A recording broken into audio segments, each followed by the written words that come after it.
very important topics of chemistry. Here we'll discuss about the chemical properties of hydrochloric acid. First of all, what is a chemical change? We all know that a chemical change is a chemical reaction where new substances are formed. Now, when you enter in a laboratory there are many mineral acids that are placed: hydrochloric acid, sulfuric acid, nitric acid. These are some common mineral acids. Now, out of these three acids, hydrochloric acid and nitric acids are considered to be the volatile acids. Now, in a laboratory, you will see dilute hydrochloric acid as well as concentrated hydrochloric acid. Now, in terms of chemical reactivity, these two acids are completely different from one another. What dilute hydrochloric acid can do with concentrated hydrochloric acid, you cannot do this type of chemical reactions. So, first of all, I am starting with dilute hydrochloric acid.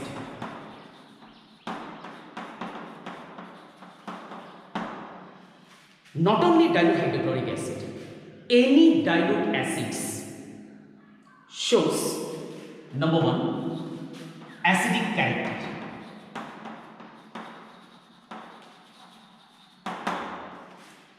Now, what do you mean by acidic character?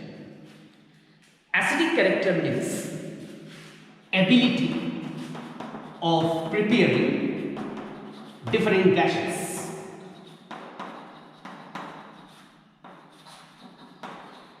Some common gases are hydrogen gas,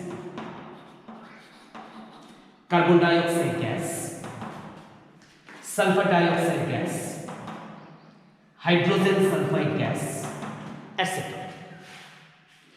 Now, one by one, I am showing how these gases are prepared with the help of dilute hydrochloric acid. Again, I am repeating, not dilute hydrochloric acid, any dilute acid has the ability of preparing gases. For example, if you want to prepare hydrogen gas, how to do that? Take any active metal. For example, here I have taken zinc. With zinc, when you add dilute hydrochloric acid, a simple displacement reaction takes place, resulting in the formation of zinc chloride and hydrogen gas, which we have prepared. Now, we all know that hydrogen gas is a colorless gas. Now, to confirm whether really hydrogen gas is liberating, you do one thing. Take a burning splinter. Bring the burning splinter in front of the mouth where hydrogen gas is liberated. You will hear some squeaky pop sound, and that is a beautiful taste of hydrogen.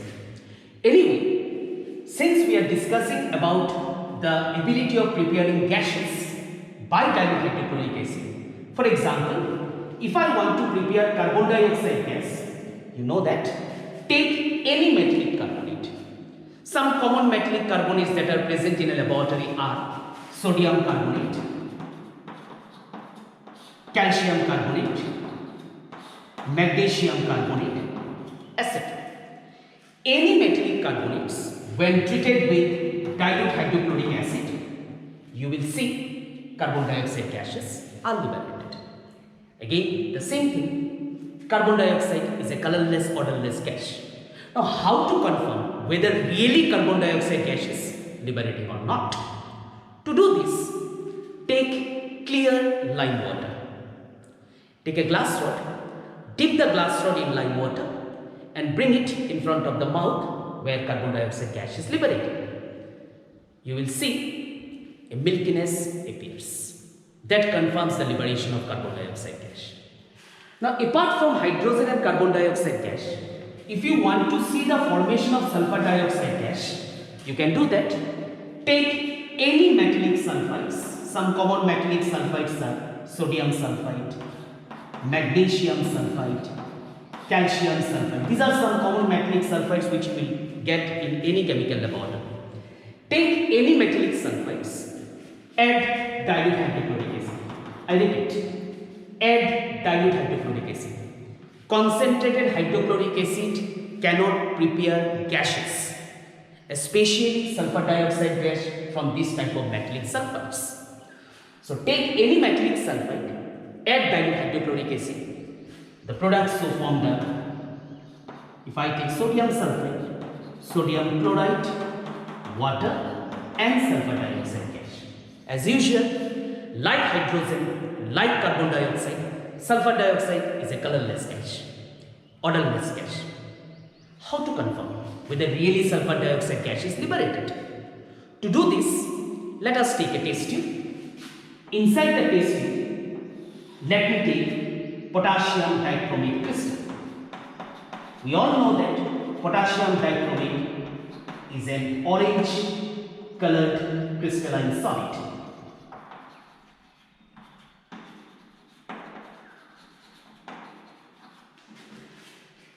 So taking potassium dichromate inside the test tube, let us add concentrated sulfuric acid. I mean to say that on adding concentrated sulfuric acid, I made potassium dichromate acidified. Now, in acidified potassium dichromate, you do one thing, take a small piece of paper, introduce the paper, dip the paper in acidified potassium dichromate, which is orange in color. Bring that wet orange potassium dichromate paper in front of the mouth from where colorless sulfur dioxide gas is liberated. Interestingly, your orange potassium dichromate paper turns green. That confirms the presence of sulfur dioxide gas. So what I am going to tell, actually dilute hydrochloric acid or any dilute acids has the ability of preparing different type of gases, like as I showed, hydrogen gas, carbon dioxide gas, sulfur dioxide gas. Similarly, you can prepare a very interesting gas which is hydrogen sulfide. Now to prepare hydrogen sulfide gas, take metallic sulfides, preferably ferrous sulfide. This ferrous sulfide, not only ferrous sulfide, any sulfides are black in color. So take ferrous sulfide, add dilute acids. Here I am adding dilute hydrochloric acid since I am discussing about the chemical properties of hydrochloric acid. So take dilute hydrochloric acid, I repeat, dilute hydrochloric acid or any dilute acids. Treat with metallic sulfides. As usual, you will see the liberation of hydrogen sulfide gas. Now hydrogen sulfide gas is very easy to detect because it is having rotten egg smell. Now to confirm chemically whether really the gas, the rotten egg smell gas is hydrogen sulfide, we can do a very interesting chemical test. Let us take a dry test tube. In that dry test tube, I took lead acetate. It's a white color solid. I added water. Lead acetate is partially soluble in water. Then I'll take a small piece of white paper. I'll dip the white paper in lead acetate solution, and then this white lead acetate paper is brought in front of the mouth from where hydrogen sulfide gas is liberated. Interestingly, the white lead acetate paper turns black. That confirms the liberation of hydrogen sulfide gas. So dilute hydrochloric acid or any dilute acids has the ability of preparing gases. Similarly, acidic character also means to show neutralization reaction.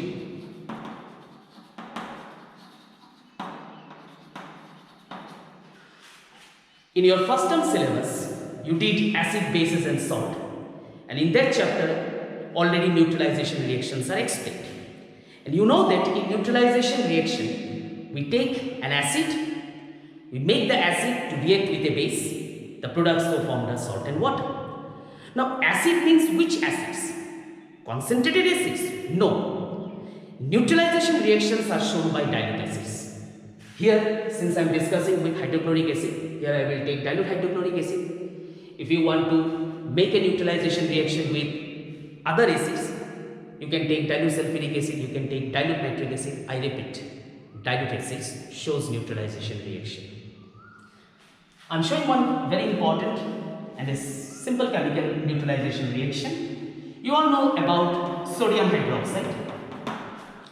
It's a very strong base. Let us take hydrochloric acid. I repeat, which hydrochloric acid? Dilute. So when sodium hydroxide is treated with dilute hydrochloric acid, a simple chemical reaction takes place resulting in the formation of sodium chloride and water. The products will form the salt and water. So when an acid reacts with a base, products are salt and water. It means a neutralization reaction occurs. And I repeat, that neutralization reaction, if you are going to conduct in a laboratory, choose dilute acids, not concentrated acids. So, since I am discussing about hydrochloric acid, dilute hydrochloric acid has a peculiar characteristics. It can show acidic character. Now, acidic character means ability of preparing gases, which I have already discussed. Roman number 2, ability to show neutralization reaction. Number 3, dilute acids, preferably dilute hydrochloric acid, also can form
discussion is with dilute hydrochloric acid. Now, what type of insoluble precipitates can dilute hydrochloric acid prepare? We know that there are 3 chlorides which are insoluble. One is silver chloride, lead chloride, and mercury chloride. Now, if you want to prepare insoluble silver chloride, take silver nitrate. And we all know that all nitrates are soluble in water. So, take soluble silver nitrate, add soluble silver nitrate with dilute hydrochloric acid. I repeat, with dilute hydrochloric acid, not concentrated. So, when silver nitrate reacts with dilute hydrochloric acid, a double displacement reaction takes place, resulting in the formation of silver chloride and nitric acid. Now, since silver chloride is an insoluble solid, so you will see silver chloride in the form of a precipitate.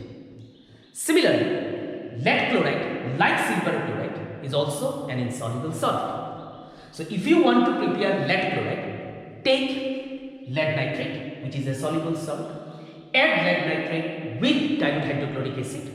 You will see a double displacement reaction resulting in the formation of lead chloride and nitric acid. And since you know that lead chloride is an insoluble solid, so automatically you will see lead chloride in the form of precipitate. So, I repeat, with dilute hydrochloric acid, we can prepare different type of gases. We can show common neutralization reactions. Dilute hydrochloric acid also has the ability of forming insoluble solids, which we also know as precipitates. Now, these are the chemical reactions that we can do with dilute hydrochloric acid. Does it mean that concentrated hydrochloric acid cannot be used for doing any type of chemical reactions? No. I am writing 5 very strong oxidizing agents. One is manganese dioxide.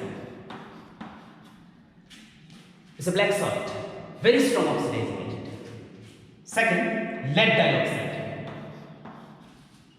Third, trilead tetroxide, which is also known as red lead. The fourth one is potassium permanganate and potassium dichromate. So these are the 5 strong solid oxidizing agents. So manganese dioxide, lead dioxide, trilead tetroxide, which is also known as red lead, potassium permanganate and potassium dichromate. These are the 5 solid oxidizing agents. These are very strong oxidizing agents. Now, when these oxidizing agents are treated with concentrated hydrochloric acid, these oxidizing agents oxidizes concentrated hydrochloric acid to liberate greenish yellow colored chlorine gas.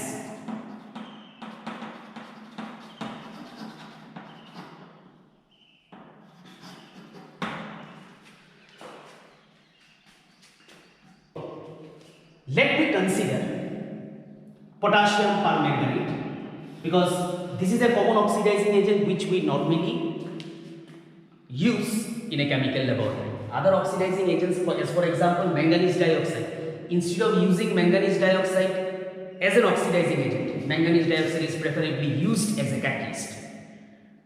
You can use manganese dioxide as an oxidizing agent. Manganese dioxide can also oxidize hydrochloric acid to chlorine gas. But out of these 5 oxidizing agents, potassium permanganate is a common oxidizing agent used in the chemical laboratory for oxidation purposes. Let me show how the chemical reactions take place. Let me take potassium permanganate, which is a common oxidizing agent. So how you will perform this in the laboratory? Potassium permanganate, when heated in a dry test tube, decomposes to give potassium oxide, manganese oxide. Both these oxides are bases, and nascent oxygen. Let us balance the first equation. Okay. Now, after potassium permanganate is heated in a dry test tube, as soon as we add hydrochloric acid, some amount of concentrated hydrochloric acid is quickly oxidized by the liberated nascent oxygen to give greenish yellow chlorine gas.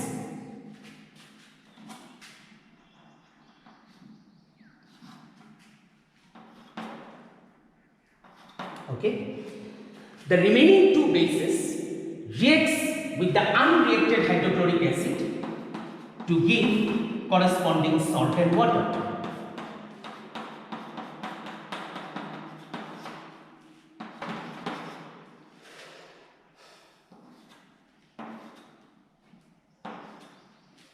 Okay, so all these equations are balanced. Now, in a partial balancing chemical equation, what we do, the left side and the right side reactants as well as products which are common, we normally cancel. So 5 nascent oxygen, then manganese oxide from both the sides, potassium oxide, the common reactants and products are cancelled. Finally, if you combine all in the reactant side, it is seen that 2 molecules of potassium permanganate reacts with 16 molecules of concentrated hydrochloric acid to liberate 2 molecules of potassium chloride, 1 molecule of manganese chloride, 8 molecules of water, and 5 molecules of chlorine. So in this chemical equation, actually what happens, concentrated hydrochloric acid gets oxidized to greenish yellow chlorine gas. And basically this oxidizing agent, this concentrated hydrochloric acid which is oxidized to greenish yellow chlorine gas, this oxidation is done by the nascent oxygen which is liberated from potassium permanganate. As a result, potassium permanganate acts as an oxidizing agent. So like potassium permanganate, as I already have mentioned, there are 4 oxidizing agents which can do similar type of reactions, which can oxidize concentrated hydrochloric acid to greenish yellow chlorine gases are manganese dioxide, lead dioxide, trilet tetroxide and potassium dichloride. Similar type of reactions